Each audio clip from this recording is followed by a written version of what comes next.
qui est prêt à se mettre les mains à la pâte, à faire du pain. Avec moi, la petite bête aujourd'hui. Cette recette est en collaboration avec IGA.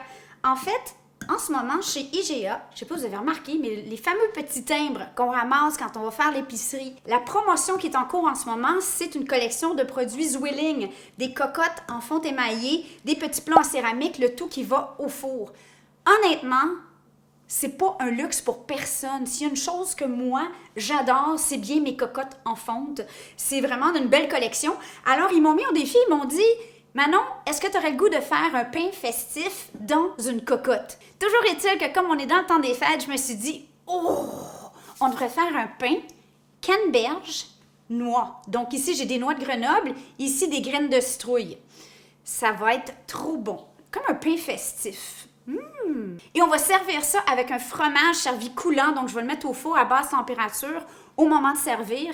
Donc ma vision, c'est de servir des beaux morceaux de pain avec du fromage qu'on va chercher coulant, on l'étend sur le pain. On ne peut pas se tromper. Ce que vous devez savoir, c'est que je suis connue pour aussi mes pains au levain, mais aujourd'hui, question que ce soit accessible pour tout le monde, on va faire un bon vieux pain avec de la levure du commerce. Pas compliqué, ça se trouve partout dans vos IGA au coin de la rue. Ce qu'on a besoin pour cette recette, assez simple. Idéalement, une balance. C'est vraiment un outil requis en boulangerie normalement, donc je vous souhaite d'en avoir une. Sinon, je vous donne des conversions dans la recette en tasse, mais c'est un peu plus approximatif. Un bol assez gros parce que, évidemment, la pâte va monter. Une cocotte, donc ici j'ai la magnifique cocotte Zwilling qui est un 24 cm, soit 4 litres. Pourquoi une cocotte? Ben, c'est une technique qui a été développée par Jim Lahey aux États-Unis, qui a été publiée dans le New York Times et ça permet vraiment de garder l'humidité à l'intérieur et de faire pousser le pain. Parce que ce que vous savez peut-être pas, c'est que les boulangeries, pour faire une croûte vraiment fabuleuse, ont des fours à l'humidité, donc des fours où il y a de l'eau qui est carrément envoyée dans le four durant la cuisson pour permettre cette poussée extraordinaire. On est maintenant prêt à commencer. Donc, ce que je vais faire, c'est que je vais venir mettre mon bol, qui se trouve à être une tasse à mesurer dans mon cas, sur ma balance pour le départ. Ici, j'utilise la farine bio, tout usage, blanche, non blanchie. Vous pouvez ajouter de la farine intégrale ou de la farine de blé entier jusqu'à 1/3 du mélange. Ça va faire un pain qui monte un peu moins. Comme c'est un pain festif puis qu'il y a du monde difficile dans la vie, moi j'aime bien faire un pain blanc pour cette recette. Mais vous pourriez totalement ajouter de la farine complète. J'ai besoin de 600 grammes. Et si on regarde les tasses, ça nous donne 4 tasses de farine. À ceci, je vais venir ajouter 450 grammes d'eau. 450 grammes d'eau, encore là, si vous n'avez pas une balance, c'est 450 millilitres tout simplement. Donc on remet le 0. Idéalement, en boulangerie, on utilise de l'eau filtrée. Nous, on a un filtre à eau ici. Sinon, laissez-la évaporer. Le chlore, au moins, va s'évaporer parce que le chlore et la levure, ça s'entend pas. Ensuite, on ajoute l'équivalent d'un sachet de levure ou si vous l'avez en pot comme ça, on parle de 3/4 de cuillerée à thé.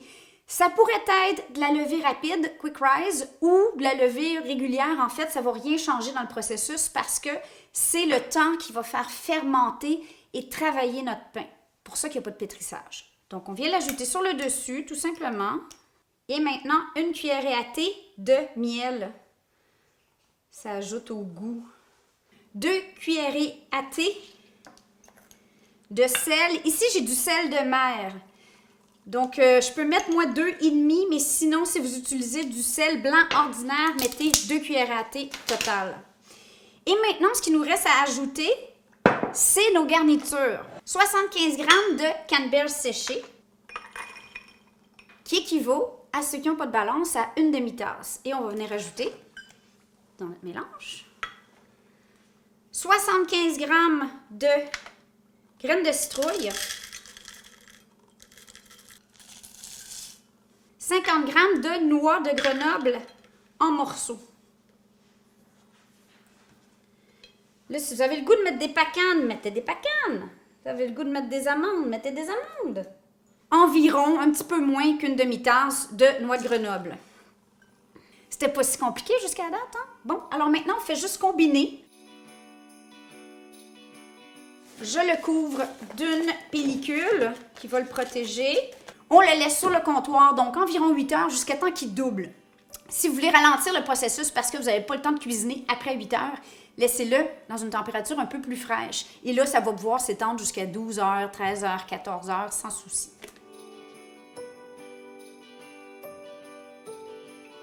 Et voilà le pain que j'ai fait hier soir, la pâte en fait que j'ai fait hier soir.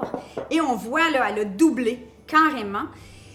Là, il ne faut pas stresser, ça fait plus de 12 heures. En fait, ça fait près de 14 heures que j'ai fait ma pâte. Ce que j'ai fait, quand on voit qu'il a bien monté, on peut le mettre au frais. Bon, là, mettez-les pas dans le congélateur, évidemment, mais moi, je l'ai mis dans le garage. Mon garage n'est pas chauffé. Ça pourrait être dans la chambre froide. Ça pourrait même être au frigo jusqu'à un autre 10 heures. Il n'y aurait pas de problème, il n'y a rien qui arriverait.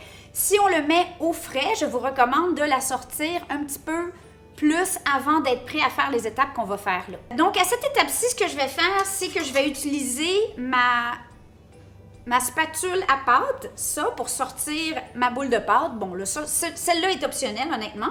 Et vous allez avoir besoin d'un saupoudreur à farine, comment qu'on appelle ça, ça, ou sinon, simplement un beau bocal plein de farine pour pouvoir mettre sur votre surface de travail.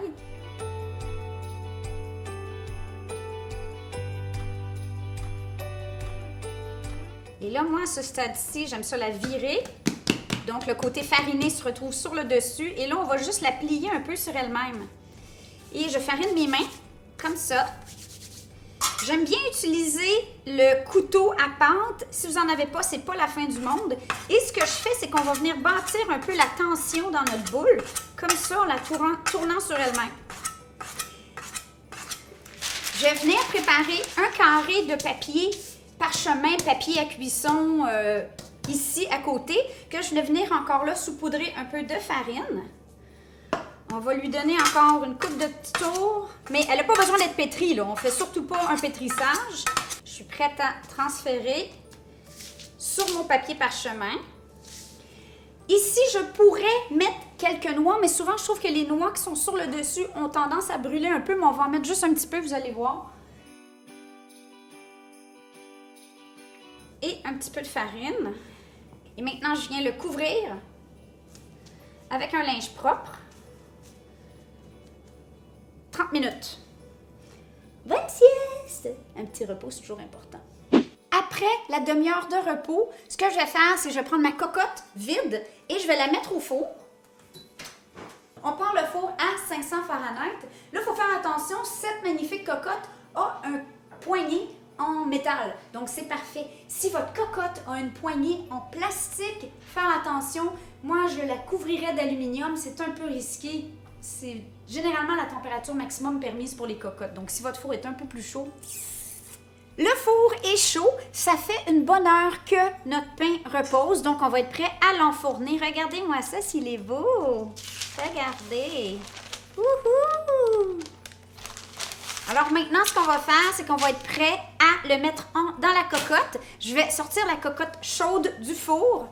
Faire gaffe à la cocotte chaude. Et moi, ce que je viens faire maintenant, c'est que ça, c'est un raccourci que moi, j'ai développé parce que les recettes, normalement, demandaient de flipper le pain dans la cocotte. Et honnêtement, c'est pas facile à faire. Voilà. Maintenant, on va venir faire des entailles. Les entailles permettent au pain de vraiment se développer. Ici, j'ai une espèce de lame de boulangerie, mais vous pourriez utiliser aussi un couteau à dents. C'est ce que j'ai fait pendant longtemps. Et là, c'est votre signature. C'est à vous de décider ce que vous voulez faire. Moi, je vais faire un sapin. Voilà. Et là, je vais venir mettre dans ma cocotte chaude. Donc, on lève le couvercle. Faire très attention parce que la cocotte est brûlante. Et là, whoop, on l'a déposé. On couvre. Je remets au four.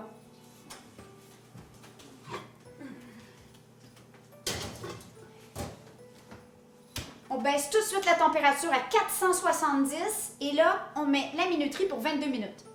Nec plus ultra, pourquoi pas servir le pain avec un fromage fondant, un brie, un camembert. Ici, j'ai un beau format d'agropur, c'est vraiment magnifique. Et j'ai mis quelques canneberges, encore des noix sur le dessus. On va le mettre au four à 400, environ 10 minutes, 10 à 15 minutes, surveiller. On veut qu'il soit coulant à souhait. peut même mettre un filet de sirop d'érable par la suite. Après 22 minutes, ce qu'on va faire, c'est qu'on vient simplement enlever le couvercle. Êtes-vous prêts? 1, 2, 3. Oh! Et on ferme. Un autre 20 à 22 minutes selon la température de votre four. Donc là, surveillez, on veut une belle croûte croustillante.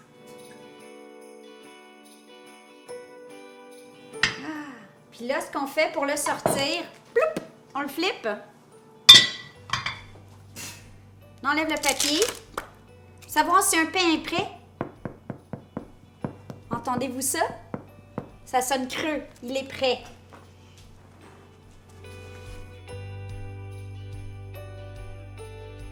Qu'on va attendre un peu, c'est la partie la plus difficile, c'est de se retenir de ne pas le couper tout de suite maintenant.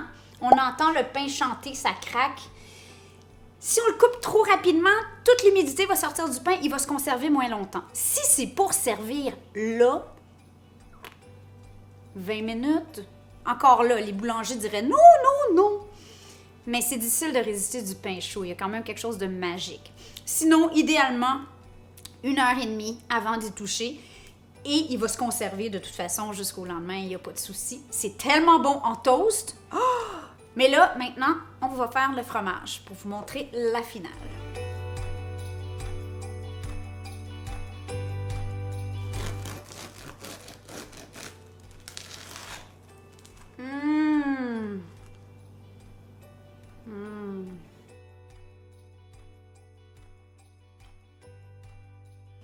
C'est qui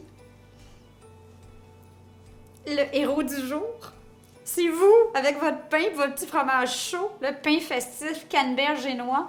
Bon, là, j'arrête de parler parce que moi, je veux y goûter. C'est facile à faire.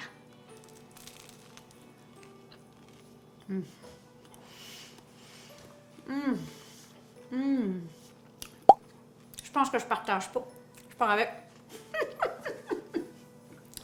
Mais voilà, j'espère que ça vous a inspiré à ramasser vos thèmes chez IGA, à faire votre propre pain cocotte, parce que, honnêtement, regardez-moi ça. Joyeuses fêtes, on vous aime! Continuez à nous suivre, abonnez-vous, des gros pouces rouges. Puis on se revoit pour d'autres épisodes durant les fêtes et après.